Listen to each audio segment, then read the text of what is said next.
നമസ്കാരം. തൊഴിൽപരമായ പ്രയാസങ്ങൾ, നിങ്ങൾക്ക് കർമ്മരംഗത്തുണ്ടാകുന്ന പ്രതികൂല സാഹചര്യങ്ങൾ, വിഷമങ്ങൾ, തൊഴിൽ തടസ്സങ്ങൾ ഇവയൊക്കെ എങ്ങനെ മറികടക്കാം എന്നുള്ളതാണ്. കർമ്മരംഗത്ത് എല്ലാ വിധത്തിലുമുള്ള വിജയങ്ങളും നേടിയെടുക്കുന്നതിനുള്ള പ്രധാനപ്പെട്ട ചില മാർഗങ്ങളാണ് ഇവിടെ പറയുന്നത്.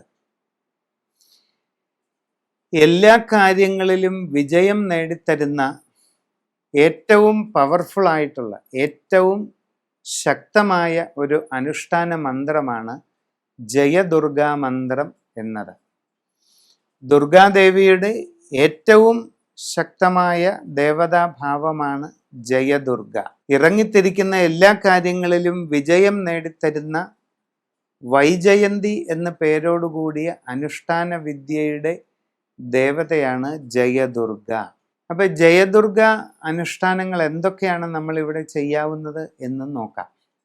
ഒന്ന്, നിങ്ങൾക്ക് ദുർഗാ പ്രതിഷ്ഠയുള്ള ക്ഷേത്രങ്ങളിൽ നെയ്യ് വിളക്ക് തെളിച്ച് ഒരൽപ്പം നെയ്യ്, ഒരു നെയ്ക്കുപ്പി വാങ്ങി നെയ്യ് വിളക്കിന് തെളിക്കുന്നതിന് വേണ്ടി അവിടെ സമർപ്പണം ചെയ്യുക.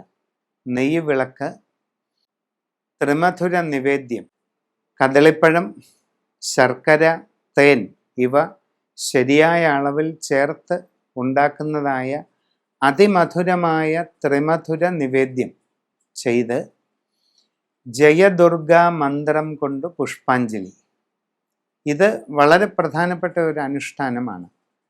ദുർഗാ ദേവി ക്ഷേത്രത്തിൽ നെയ്വിളക്ക്, ത്രിമധുര നിവേദ്യം, ജയദുർഗാ പുഷ്പാഞ്ജലി ഇവ ചെയ്യുന്നത് നിങ്ങൾക്ക് വളരെ പ്രയോജനം ചെയ്യും. തൊഴിൽപരമായ എല്ലാ പ്രശ്നങ്ങളും മാറുന്നതിന് ഇത് ഒരു 12 ദിവസം അടുപ്പിച്ച് ചെയ്യുന്നത് വളരെ ഉത്തമമാണ്.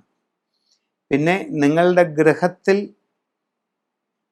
പത്മം ഇട്ട് ജയദുർഗാ പൂജ ചെയ്യുന്നത് വളരെ വിശിഷ്ടമാണ്. സാധാരണ ഭഗവതി സേവയേക്കാൾ അതീവ ഫലപ്രദമായ അത്യപൂർവമായ പൂജാകർമ്മമാണ് ജയദുർഗാ പൂജ. ജയദുർഗാ ദേവിയുടെ ദുർഗാഭദ്രകം എന്ന അതിവിശിഷ്ടമായ പത്മം തറയിൽ വരച്ച് അതിൽ പീഠം സമർപ്പിച്ച് ആ പീഠത്തിലേക്ക്, ദുർഗാപീഠത്തിലേക്ക് ജയദുർഗാ ഭഗവതിയെ ആവാഹിച്ച് സപരിവാര പൂജ ചെയ്ത് ജയദുർഗ മന്ത്രങ്ങൾ കൊണ്ട് പ്രത്യേകമായി ചെയ്യുന്ന ഒരു അനുഷ്ഠാനമാണ് മഹാജയദുർഗ പൂജ. ഇത് ചെയ്യുന്നവർക്ക് അത്യന്ത ഫലപ്രദമായിട്ടുള്ള അനുഭവ ഗുണങ്ങൾ ഉണ്ടാകുമെന്നാണ് ചുരുക്കം.